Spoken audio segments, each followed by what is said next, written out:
I am Millie McNellis, the new Town Councillor for Knutsford in Bexton Ward, and here today, very kindly, is Commissioner John Dwyer, who is the Commissioner for Cheshire, the Police Commissioner, who's come today to talk about dog theft.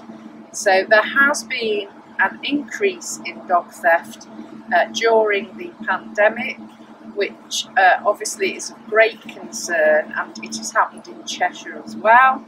I have started on Facebook a Knutsford Dogs group.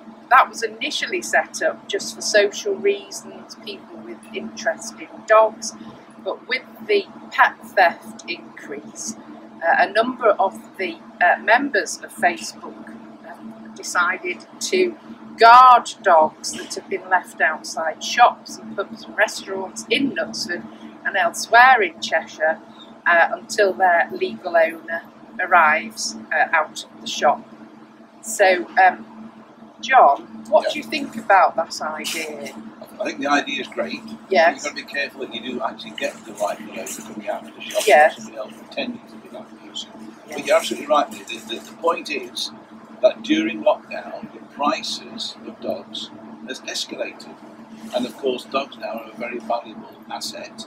And as a result of that, the dogs are open to being stolen. And that's the cause of it, really. And I was in a shop the other day and heard somebody say that they just bought a cockapoo for £5,000, a puppy, right? Now, I'm not being offensive, but a cockapoo is a mongrel. It's a cross. £5,000. So these are valuable assets. And why on earth anybody would want to leave a valuable asset unattended outside a shop, I don't know. Would you leave a £5,000 ring outside the shop? Of course you wouldn't. So we do want people to be very, very careful about where they leave their animals and where they exercise them, because they are vulnerable in the current climate. At the moment, the law interprets a dog as nothing more than an asset. So if I were to steal your purse or your dog, it's the same offence. I see. Priti Patel, the Home Secretary, is looking at changing legislation so that we regard dogs as something different to an asset. Because dogs, at the end of the day, you know, for most people, certainly in my family, are family members, aren't they? If my dog was to be stolen, I'd regard that as it being kidnapped. It's exactly the same. The emotional trauma on the family is exactly the same. So I'm taking this very seriously, and I know you are too here. I'd like to hear that. Yes. But we need, as a society, to take these issues very seriously indeed, and do all we can to ensure that these dogs are kept safe.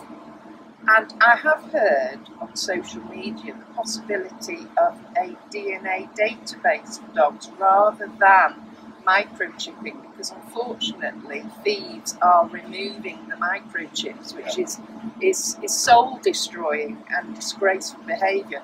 What do you think about a DNA database? I think that's a very good idea, and you can't get rid of the DNA, can you? No. So a database with DNA on it would be ideal, I think. Yes. So people would buy or pay to have their dog's DNA taken and then put on a national and possibly international database. Yes. Well, thank you. Well, thank you for coming and sharing your thoughts on dog theft and pet theft generally. And good luck with your scheme.